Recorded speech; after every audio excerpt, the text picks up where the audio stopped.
On to the Champions League. Manchester City, I think, will win it. What's up guys, welcome back to the Streets YouTube channel. Now today, I'm going to be talking about my Major Honour winners of the 23-24 season.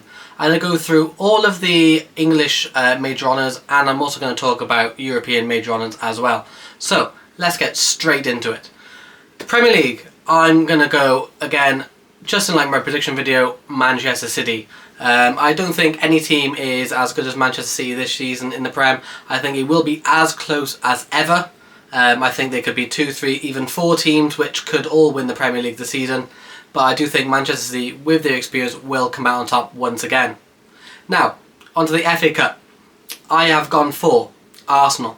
I think that Arsenal's squad has improved. I think that they've got good strength and depth now. And even if they use their so-called second players in that competition to begin with, they will get through those rounds and then integrate the first team players into the later rounds, and I think their squad is more than capable enough to win the FA Cup.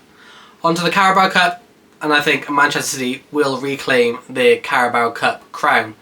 I think that obviously Manchester City have not got the best depth in the world, but their young players are very, very good. We've seen Cole Palmer at Wembley recently, and obviously he scored the goal for Manchester City. Ultimately they lost, but the future does look bright for Manchester City's youngers.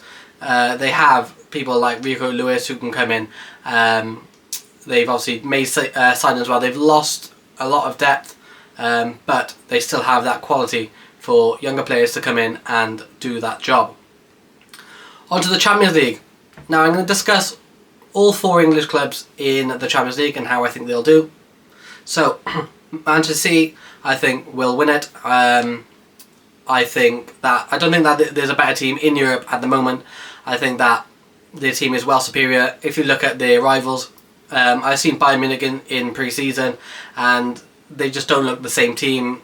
Yes, they are very good with the ball and they can counter-attack very well, but I don't think they have the quality to beat a team like Manchester City or even a team like Real Madrid. Moving on to Real Madrid, you know, they've lost a Ballon d'Or winner in Karim Benzema, and a lot of onus this season is going to be on Vinicius Juniors and Rodrigo to get those goals, and I just don't think that they're going to have the output required to win a Champions League, because you need to be that ruthless. You know, Barcelona, they're an up-and-down club at the moment. They were brilliant in the league last season, and obviously they were quite bad in Europe. So I don't think that they have the squad, even though their defence is, you know, probably the best in the world at the moment. I don't think that they will have the ability required to beat Manchester City. So, on to Arsenal.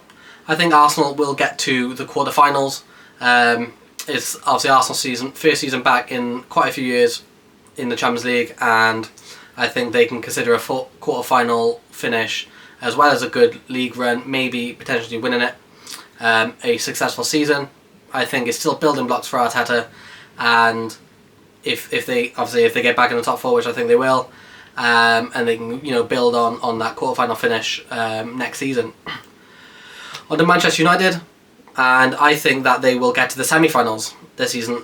I think that with Manchester United's European pedigree, with the additions they've made, I think they are a really good outfit now. Andre Onana obviously has that European experience of getting to the final last season with Inter Milan, and I do think he will be a leader on the pitch, guiding them through. Obviously they got Højlund, which is very young. He's played Champions League football and European football with Atalanta, so it'll be interesting to see how Manchester United get on, but I do predict the semi-final finish for them. Now on to Newcastle. I think Newcastle unfortunately will go out in the group stages, but I do think they'll finish 3rd, so they will drop into the Europa League. Now, moving on to Europa League, I think we got 4 teams, especially with Newcastle dropping down. We've got Liverpool, West Ham, Brighton and Newcastle. So Liverpool, I don't think is going to win it.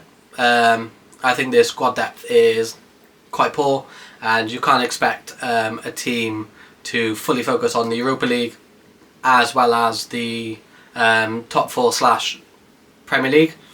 I think Liverpool's main aim will be getting into that top 4, and if they're still in Europa League by that time, if they're not in the top 4, I think they'll focus on Europa League and could win it.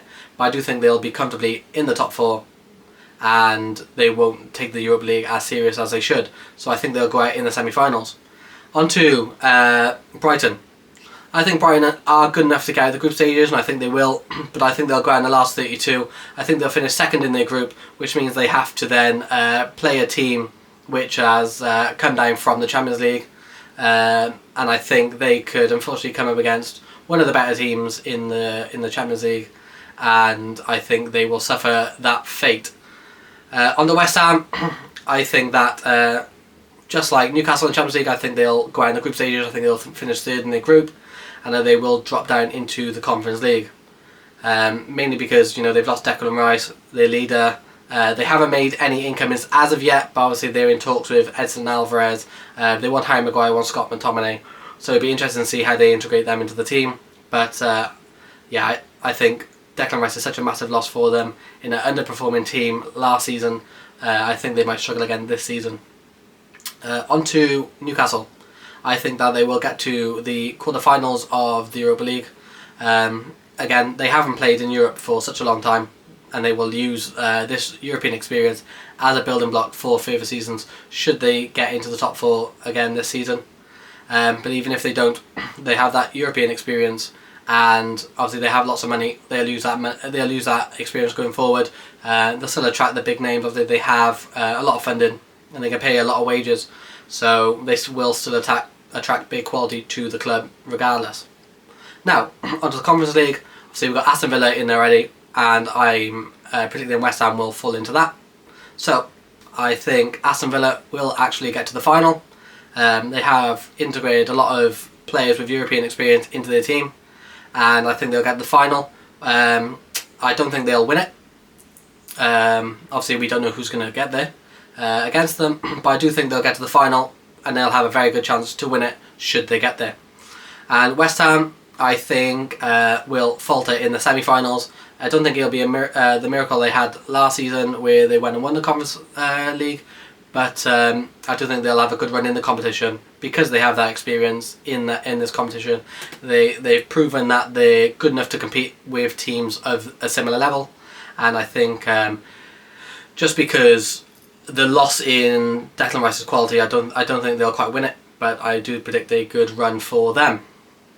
Okay, so that is the end of the video. I hope that I've not been too harsh on any team that you support, but as always, if you don't like my opinion, just pop it down in the comment section. If you like it, give me a thumbs up, and anything else, then like I said, just pop it in the comment section. If you like this video, like I said, like it. Subscribe if you like this content, and I will see you in the next video. Peace.